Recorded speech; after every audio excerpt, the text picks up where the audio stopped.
My name is Aria, and I am a knight.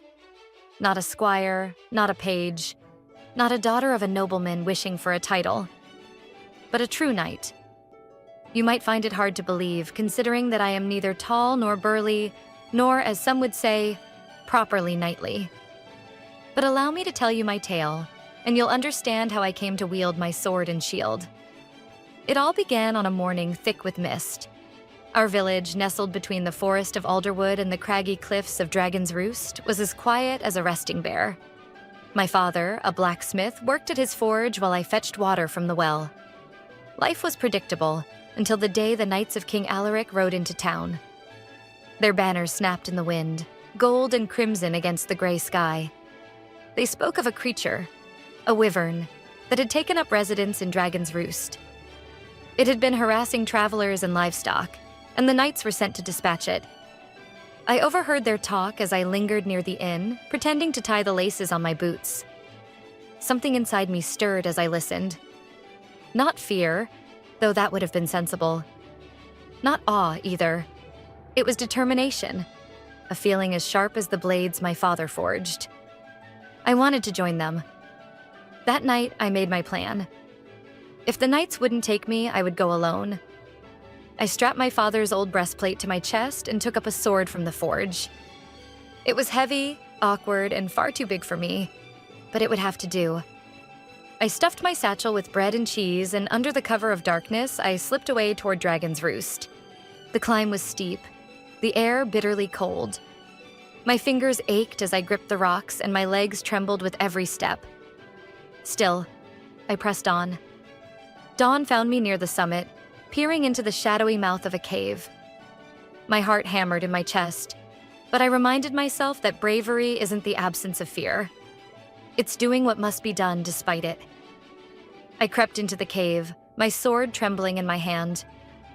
The wyvern's lair was a cathedral of stone, lit by a crack in the ceiling through which sunlight streamed. And there, in the center, lay the wyvern. Its scales shimmered like a river at twilight, and its eyes, as they opened, glowed like embers. Who dares disturb my rest? It rumbled, its voice as deep as the earth. I stepped forward, my knees shaking.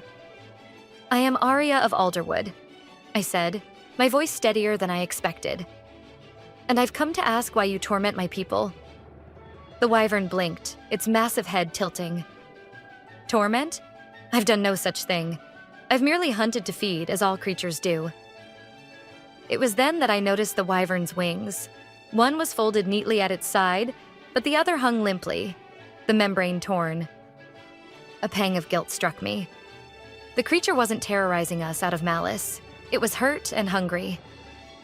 "What happened to your wing?" I asked. The wyvern hesitated before replying. "A hunter's arrow," it said, lowering its head. "I've been unable to fly since." I knew then what I had to do. I sheathed my sword and stepped closer, ignoring the wyvern's suspicious glare. "Let me help you," I said. It took hours to clean the wound and bind it with strips torn from my tunic. The wyvern grumbled and flinched, but it let me work. When I finished, it looked at me with something that might have been gratitude. "You are brave for one so small," it said. "And kind. Perhaps I have misjudged your kind." I returned to Alderwood the next day to find the knights preparing to ascend the cliffs. I told them what I had done, and though they were skeptical, they agreed to let the wyvern be. Over time, the creature became less of a monster in their tales and more of a guardian. Travelers spoke of a great beast watching over the cliffs, and our village became known for its strange protector. As for me, my bravery caught the attention of King Alaric himself.